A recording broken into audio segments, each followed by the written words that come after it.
Monsieur Prudhomme, est-ce que vous êtes dans la salle virtuelle Oui, avec nous? je suis bien récupéré si vous m'entendez. Oui, on vous entend très bien. J'ai une question. Julien, est-ce que vous souhaitez partager votre écran ou est-ce que je le partage et je fais défiler vos diapos? Qu'est-ce que vous préférez? Je vais me permettre de partager mon propre écran. Je pense que ça va être plus fluide comme bien, ça, faites. si ça vous convient. Faites, Parfait. Le temps que vous faites ça, moi je vais vous présenter. Vous êtes donc professeur agrégé en histoire au département des sciences humaines à l'Université du Québec à Trois-Rivières. Et vous avez proposé d'échanger sur une vingtaine de minutes à qui s'adresse-t-on? Déqualification et surspécialisation dans les domaines de la déficience intellectuelle et de l'autisme au Québec de 1970 à 2010. De la même façon, je vous octroie 20 minutes. Pensez bien qu'il y a quelqu'un qui traduit vos propos, donc ne parlez pas trop vite. Et puis, nous sommes partis. Fantastique. Je présume que vous voyez bien mon diaporama. Oui. Parfait. Merci notamment à toute l'organisation, mais notamment au conférencier précédent qui a bien mis la table en identifiant plusieurs éléments d'intérêt en ce qui concerne l'étude de l'autisme et de ce secteur très changeant depuis 20 ans, disons. Ce que vous voyez en ce moment sur ma page titre, ce sont de petites fenêtres sur des critiques qui ont été formulées dans les dernières années à l'attention de ce qu'on appelle au Québec le secteur de la déficience intellectuelle et de l'autisme, qui porte ce nom parce qu'au Québec, c'est le secteur traditionnellement consacré à la déficience intellectuelle qui, au début des années 2000, est devenu le seul lieu d'intervention et de prise en charge, disons, auprès des personnes diagnostiquées autistes. Et c'est un trait du réseau québécois sur lequel je vais développer dans les prochaines minutes, et notamment sur la manière, sur les stratégies qui ont entraîné ce type d'organisation et sur les conséquences de cette stratégie sur les relations entre les intervenants, intervenantes et les personnes diagnostiquées autistes et leurs familles. Ici, avant d'embarquer dans le volet plus structuré de mon diaporama, je vous soumets certaines critiques qui ont été formulées à l'attention du réseau actuel en déficience intellectuelle, les troubles du spectre de l'autisme au Québec et qui se concentrent essentiellement sur certains traits, dont la difficulté d'accéder pour les personnes autistes à un éventail diversifié de services et de modalités d'intervention, et la difficulté par ailleurs de développer une relation avec les intervenants et les intervenantes qui répond à certains besoins relationnels ou de soutien, disons, logistique ou d'intervenants pivots.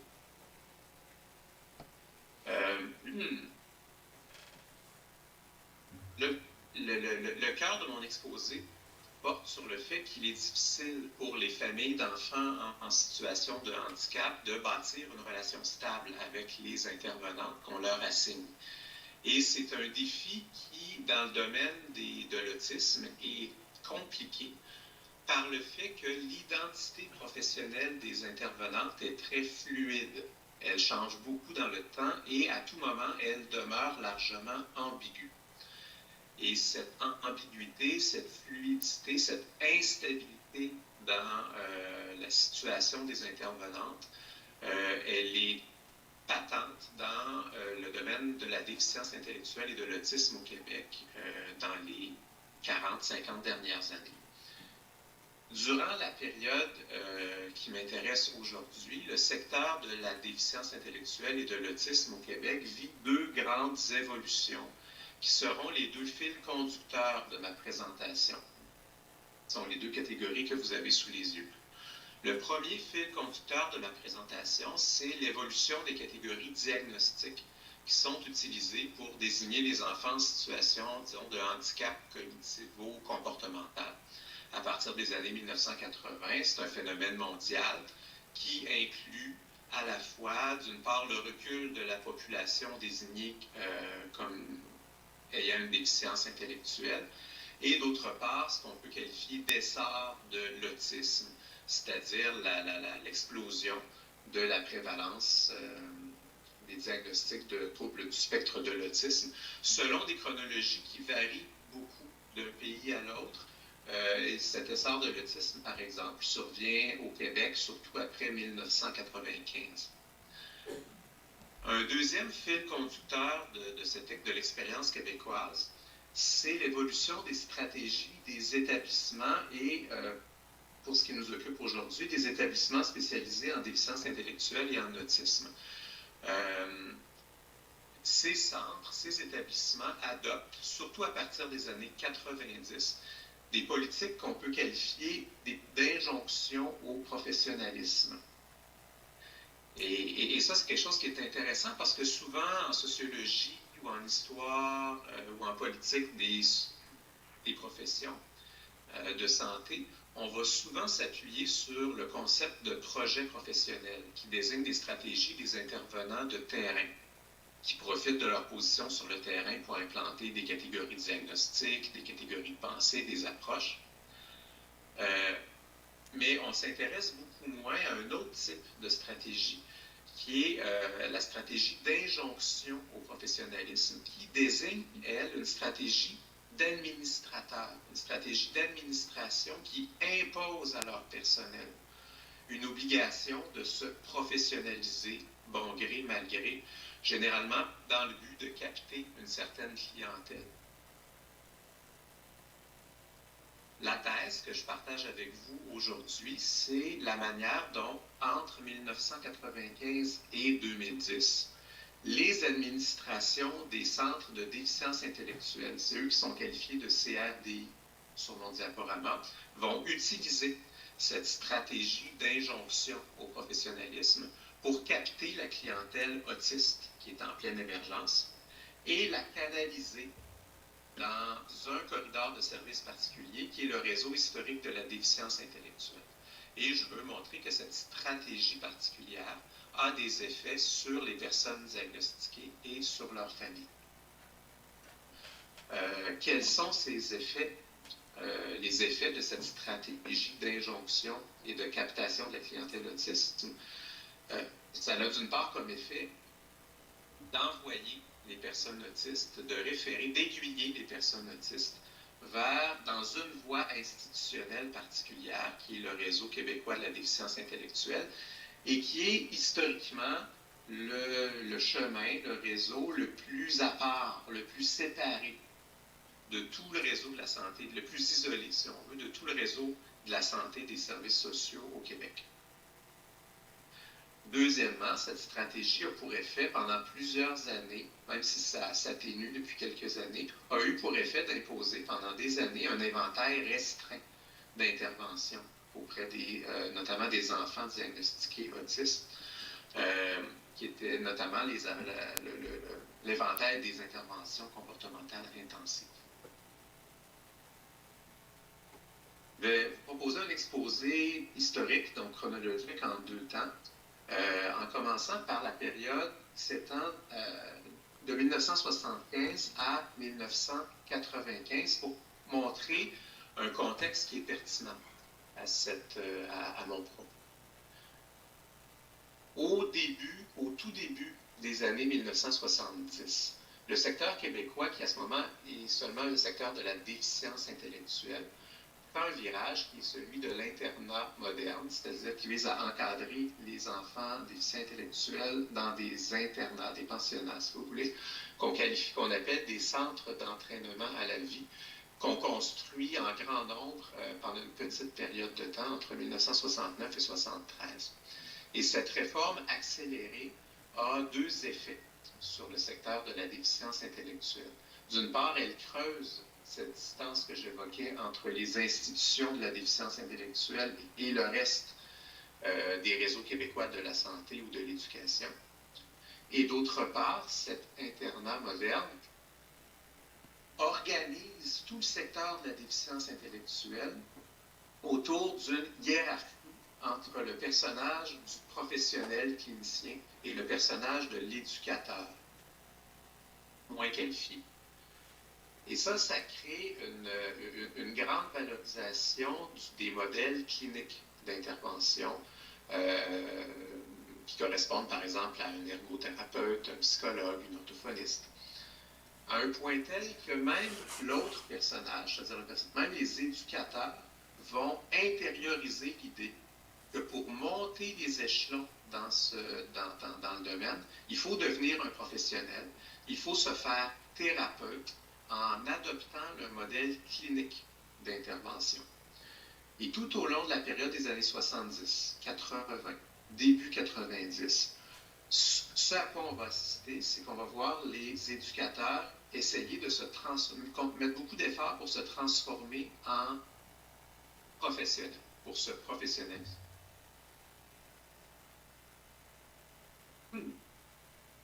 Mais, malheureusement pour eux, dans un sens, ce modèle très professionnalisé finit par passer de mode à partir des années 70, début 80, en raison du courant bien connu de la normalisation des services, qui transforme le regard que les administrations portent sur la professionnalité, sur ce qu'ils attendent de leurs intervenants. Le modèle très professionnalisé qu'on a connu dans les années 60-70 passe de mode.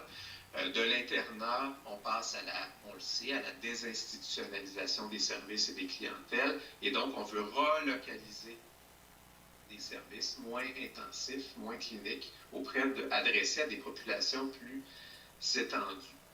Ce que ça veut dire pour les directions d'établissement, c'est qu'on veut liquider le modèle du professionnel clinique que les éducateurs avaient intériorisé. C'est un choix qui n'allait pas nécessairement de soi parce qu'il y a d'autres secteurs comme la réadaptation physique qui vont aller dans la direction inverse. Mais dans la réadaptation des sciences intellectuelles, on adopte et on va assez loin dans la mise en place dans cette liquidation du professionnel clinique. On voit ça dans certains centres régionaux, par exemple dans la région de Laval, où les administrations vont explicitement demander aux éducateurs de se déspécialiser, d'abandonner toute ambition de spécialisation et de professionnalisation. Et ce qu'on attend dans toutes les régions, ce qu'on attend des éducateurs, c'est le retour à un rôle plus relationnel, à un rôle d'accompagnement dans l'organisation logistique, dans la socialisation, en laissant derrière toute velléité de professionnalisation clinique. À ce revirement, les éducateurs eux-mêmes vont réagir de façon variable, localement, selon les régions. Il y a certaines régions, par exemple en Outaouais, dans la région d'Ottawa, où ce revirement va donner lieu à d'importants conflits entre les directions et les éducateurs. Dans d'autres régions, ça va être un peu plus nuancé, mais le modèle général va rester le même, c'est-à-dire qu'on assiste entre 75 et 95 à une déprofessionnalisation des éducateurs qui est activement imposée par les directions, avec différents effets sur l'offre de services et sur la relation avec les familles, et créant un contexte particulier qui va rendre très, disons, radical le mouvement de balancier qui survient après 1995. Parce que qu'arrive-t-il après 1995? On assiste à un mouvement de reprofessionnalisation imposé d'en haut. Alors, ce qu'on voit, c'est dans le fond de très forts mouvements de balancier qui se succèdent dans le temps. Lorsque, à partir des années 1990, les centres en déficience intellectuelle subissent des contextes nouveaux qui les incitent encore à réévaluer leur modèle de professionnalité.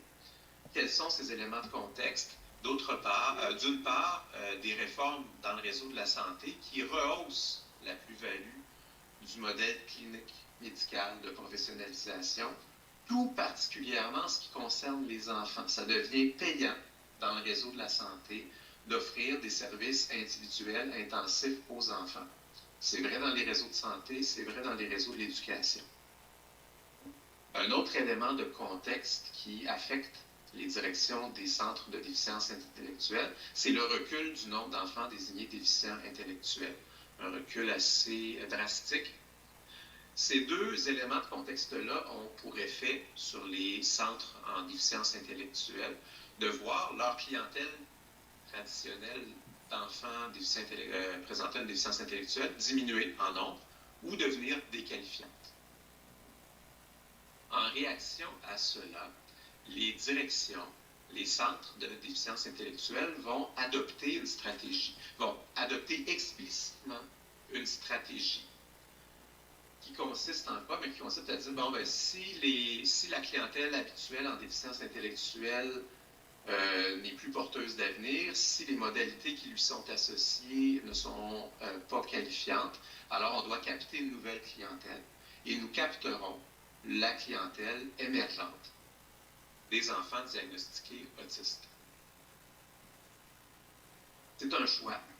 Et ce choix de vouloir capter la clientèle émergente ou croissante, disons, de l'autisme, c'est un choix également de concurrencer un autre segment du réseau de la santé au Québec, c'est-à-dire tout le secteur de la réadaptation physique qui jusque-là accueillait les enfants désignés autistes avec le vaste éventail de professionnels de ce réseau, physiothérapie, ergothérapie, orthophonie, neuropsy, travail social, etc. Il s'agit donc d'un choix stratégique explicite et d'un choix de concurrencer un autre segment du réseau.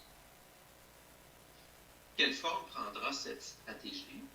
Les centres de réadaptation, les centres de déficience intellectuelle formulent une stratégie commune, explicite, à partir de 1998 surtout, et à partir de 2001, mènent auprès du ministère de la Santé un lobby actif pour obtenir quoi? Pour obtenir un mandat exclusif d'accueil des enfants diagnostiqués, pas juste des enfants, mais de la patientèle diagnostiquée autiste.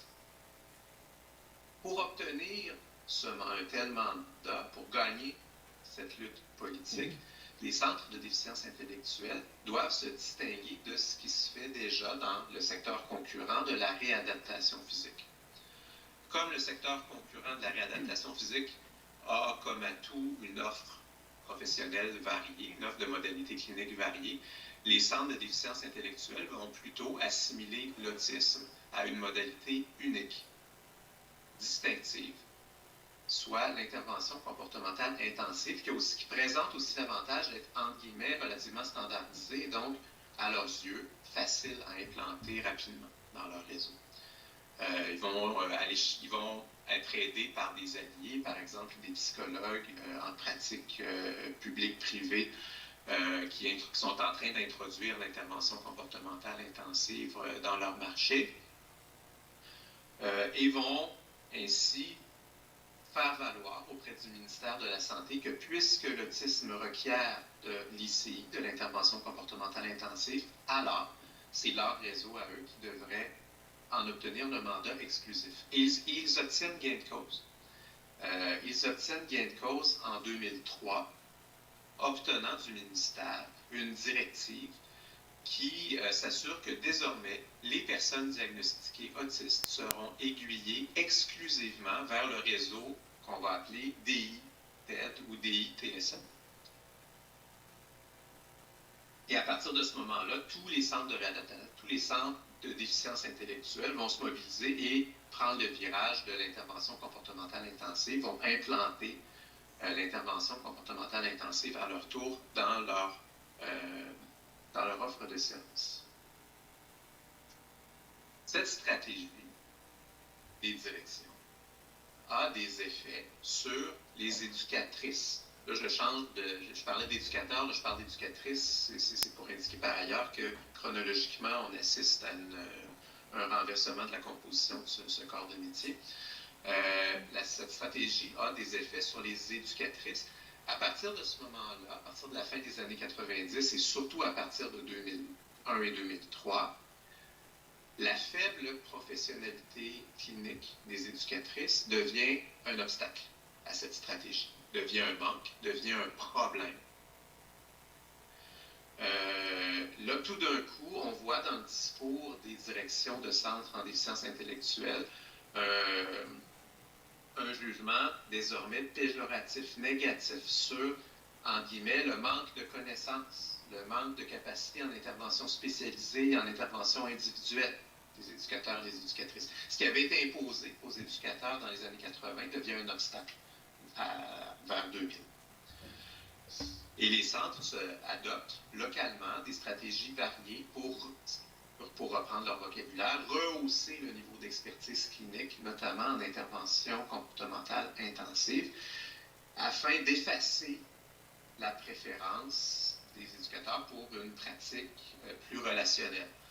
Un lieu commun qu'on entend souvent à cette époque-là, c'est de se gausser des éducateurs ou des éducatrices qui vont faire des activités sociales avec les familles, qui vont aller dans la piscine, dans la cour, pour passer du temps de relation avec les familles. Ça, c'était valorisé dans les années 80, ça devient ridicule dans les années 2000. C'est jugé très sévèrement dans les années 2000.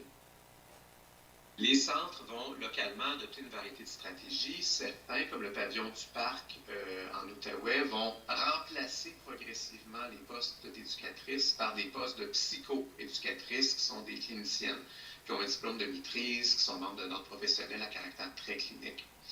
Dans d'autres centres, par exemple en Mauricie, la région de Trois-Rivières où j'enseigne, on va adopter plutôt une stratégie de formation, de recyclage des éducatrices qui sont en place. On va leur imposer de suivre à partir de 2001 des formations ciblées, notamment en intervention comportementale intensive. Et on va les enjoindre de, en guillemets, se professionnaliser pour devenir, en guillemets, de vraies intervenantes cliniques. Malgré les discours des directions qui présentent ça comme une forme de requalification, cette injonction à la professionnalisation est souvent vécue comme une perte d'autonomie, en fait, par les intervenantes qui n'ont pas demandé ça. Cette stratégie, je vais conclure là-dessus, cette stratégie qui a été développée à partir des années 1990 par les directions d'établissement a des conséquences, bon, non seulement sur les intervenantes, mais aussi sur les personnes diagnostiquées autistes et sur leur famille. Ça a divers impacts. Cette stratégie, par exemple, a eu pour effet de transférer les personnes diagnostiquées autistes vers un nouveau tuyau, vers un nouveau corridor de référence. D'une part, en les transférant vers les établissements les moins intégrés au reste du réseau. En les aiguillant vers les établissements qui ont le moins de passerelles vers les autres services de santé, de réadaptation ou scolaires. Ça a pour effet de créer toutes sortes de rigidités aussi. Ça crée une rigidité dans les listes d'attente.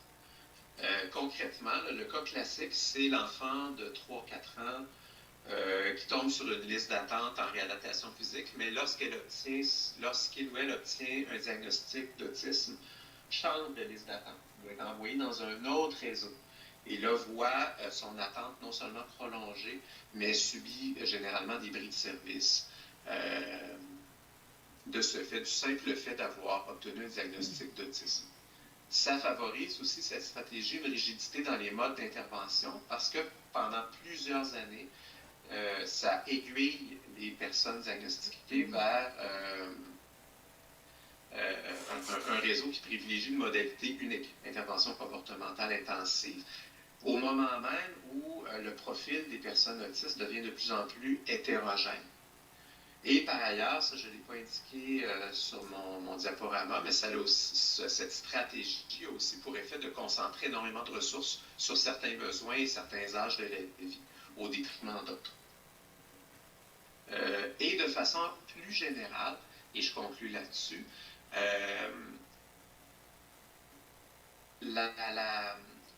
l'enchaînement de stratégies imposées d'en haut de la part des administrations entraîne une très forte instabilité des relations entre les familles et les intervenantes, dont le statut est toujours ambigu et souvent changeant.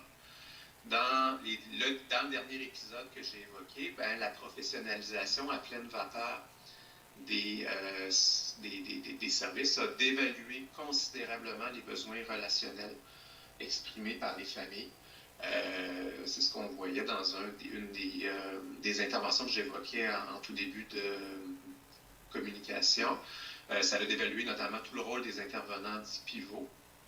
Et par ailleurs, ces stratégies d'injonction au professionnalisme favorisent des fluctuations très brutales dans les identités professionnelles attendues des intervenantes et dans les modèles d'intervention.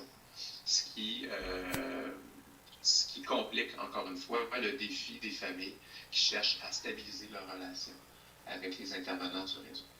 Je conclue là-dessus. Je vous remercie infiniment.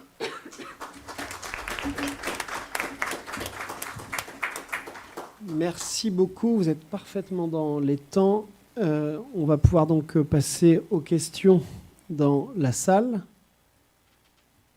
par rapport au modèle que vous avez exposé. Il y a une question dans la salle. Mais c'est très bien, pas de souci. On aura une question dans la salle et puis moi j'aurai une question aussi, ou une illustration.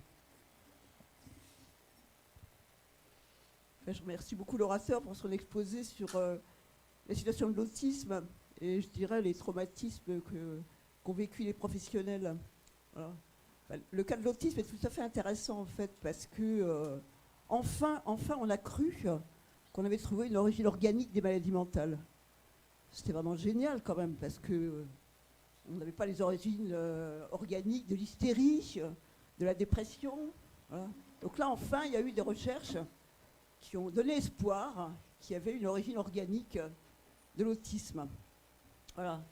Malheureusement, ces espoirs ne sont pas comblés, en fait. Voilà. Je vous recommande un petit livre que je trouve absolument passionnant, là, qui s'appelle « La folie animale », voilà, où les animaux sont pris comme des modèles pour les différentes pathologies. Voilà. Et c'est une histoire d'une quête, je dirais, qui n'a pas abouti sur la détermination, je dirais, de l'origine organique de l'autisme. L'auteur en est un spécialiste en psychologie animale, c'est Michel Kreutzer. Merci pour ce conseil de lecture. Après S'adapter de Clara Dupont-Mono. Une autre question dans la salle de Monsieur Yves Dénécher.